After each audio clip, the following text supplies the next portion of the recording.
This is a TMG and Real Speaking exclusive. Hey, check this out, boss. What's going on? It's your boy 2Real414 for Really Speaking the podcast. And today, man, I got a special thing I'm doing with my guy Maseratti Polo, currently incarcerated. For those who don't know, man, I want to introduce him. He's right now in a live jail call. Maseratti, how you doing?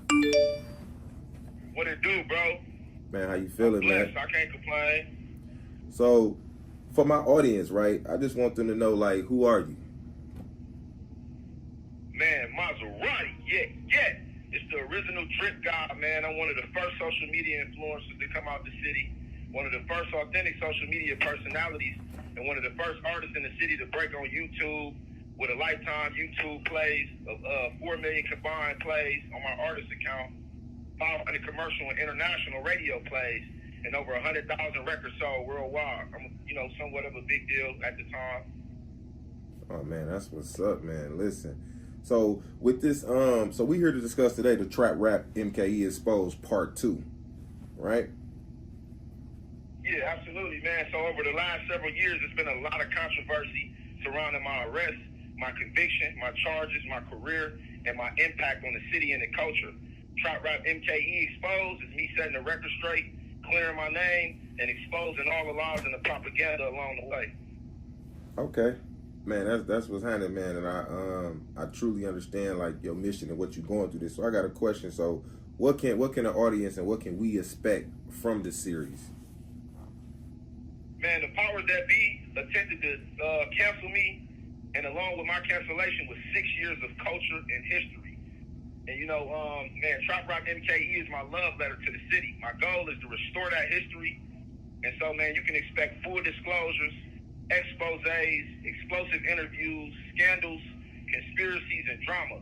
It's basically a tell-all, man, and at the center of it all is my truth, my story.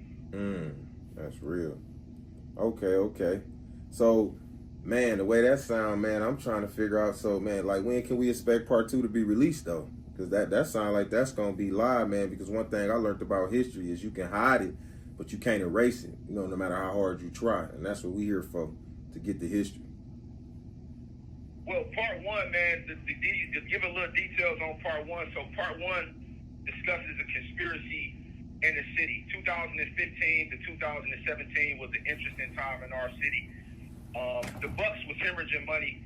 I think we had a record loss of like $1.5 million. The city was hemorrhaging cash, and old money was sitting at the throne and at the table, and they didn't want our culture, Black culture, to come to the forefront yet. At the time, we was more known and synonymous for cheese and, beer than culture, than music, than artistry, than talent.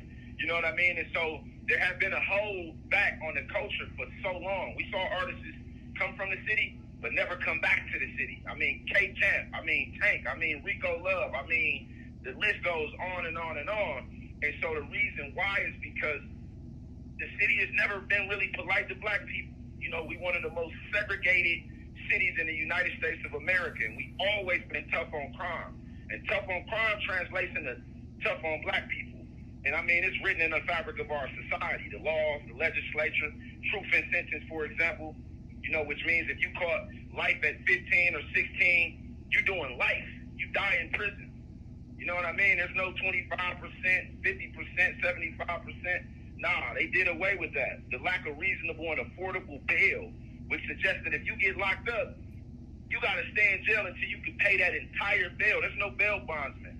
You got a $150,000 bail like I had in 2017. You either pay that $150,000 cash or you stay in jail. And then we got party to a crime law, which suggests that if a group of people are hanging out together and somebody decides to kill somebody, that everybody gets held accountable for that one person's bad decision. So these kind of laws, man, they're tougher on our community. And so when you look back at the time of my arrest, it was significant because the city was coming under new management. The decision had been made to remove Herb Cole, remove the Bradley family, to bring in new money, new ideas. And with that was the culture, right? And so how do you build a city without us, around culture and sports and music by being tougher on crime? Because tourists won't go to a city and spend money if they don't feel safe. And so as a result, man, we had an influx of incarcerations, influx of wrongful incarcerations and prosecutions, and I fell through the cracks. 2017, I got charged with these heinous crimes that I didn't commit. I adamantly did not commit. I represented myself in a 9-day jury trial, but as the system goes, you know, whoever represents himself for a client has a fool for a lawyer. And I was a fool, but I did what I felt I needed to do in that moment, in that time, which was stand up for myself. And I lost. I lost trial, and I got an aggravated sentence, man, of 80 years in prison. Crimes that never materialized. 100% never happened. And so essentially what happened was, from the public standpoint, my brand and my name, because at the time, there was not a bigger artist in the city doing what I was doing for the city. All this, these numbers, these accolades, 4 million combined YouTube plays, 500 radio plays, that all happened before my incarceration. So they used my brand, the powers that be used my brand to send a message to the city to say we're tougher on crime. But the thing is they got it wrong. And so part 2 is me exposing all the many ways they got it wrong, and just my... All calls other than properly placed attorney calls may be monitored and recorded. And I'm gonna be honest, bro, it's explosive. It's explosive. It's gonna defy everything you thought you knew. It's gonna make you challenge what you heard. It's gonna make you question the justice system, and it's also gonna make you question the media surrounding the justice system and the stories that they tell us. You know what I mean? Yeah, I ain't gonna lie, man. Listen, that's man, that's real deep, bro. And it's like, you know, I feel like, you know, there's always 3 sides. It's their side, your side, and it's the truth. And you know, the one thing I don't like in today's society is that the truth is whatever you can get somebody to believe instead of basing upon the facts. So we just kind of here to get a fact. So I'm listening to everything you're saying. This something I'm gonna be, you know, I'm locked in, looking forward to seeing it. So where can we find it at? Like, where will we be able to find this documentary at when it drops? Man, we grateful, man, that by Valentine's Day, we in the first stage of production right now. By Valentine's Day, it'll exclusively be released on YouTube, part 2.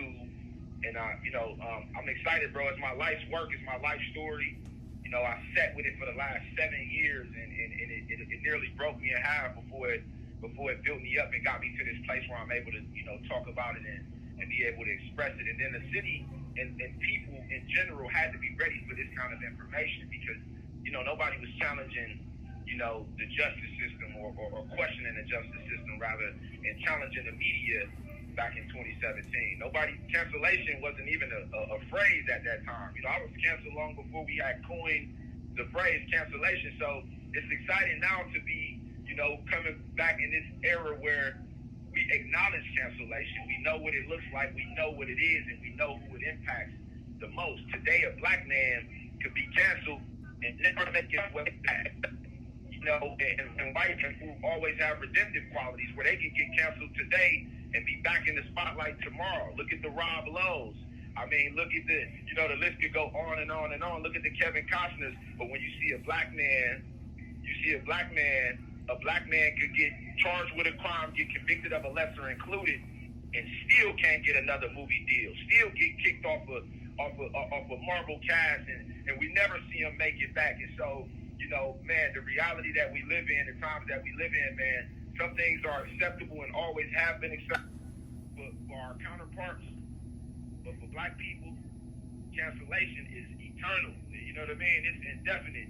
They don't expect you to ever come back, and that's tough, bro. And so part 2, man, is you know, me missing and unhinging the whole entire story, all the controversy surrounded, you know, with my arrest leading up to the conviction. And Valentine's Day is our day, man, exclusively on YouTube, on my YouTube page.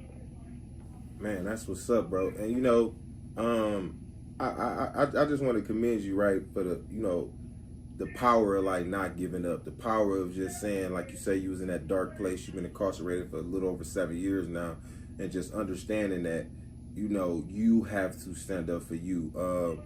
You know, a few mistakes was made along the way, but the intentions was good, as far as like you representing yourself and things of that nature. So when this documentary come out, man, I'm gonna be very interested in just really seeing it in its entirety, seeing the production, you know, and also, you know, kind of being your advocate on this side, man, because I actually stand on the side of truth, and I do represent that type of culture, because I've been incarcerated from 1999 to 2024. I've been in and out the system almost my whole life, so I understand some of the tricks. I understand some of the write-offs. So me personally, you know what I'm saying, I'm very intrigued, man, and I'm actually proud of you, my niggas, just to see you pushing forward with your, you know, with your fight and your movement towards, you know, justice, towards correction, towards freedom, and everything you got coming. And so I'm thinking, like, man, Valentine's Day, that's a good, perfect time. We looking forward to it, but I just want to know, like, you got any final words, you know what I'm saying, before we get up out of here? Well, you know, as we say, Too Real, man, God gets the final word, but to the one that believed in me, oh, yeah.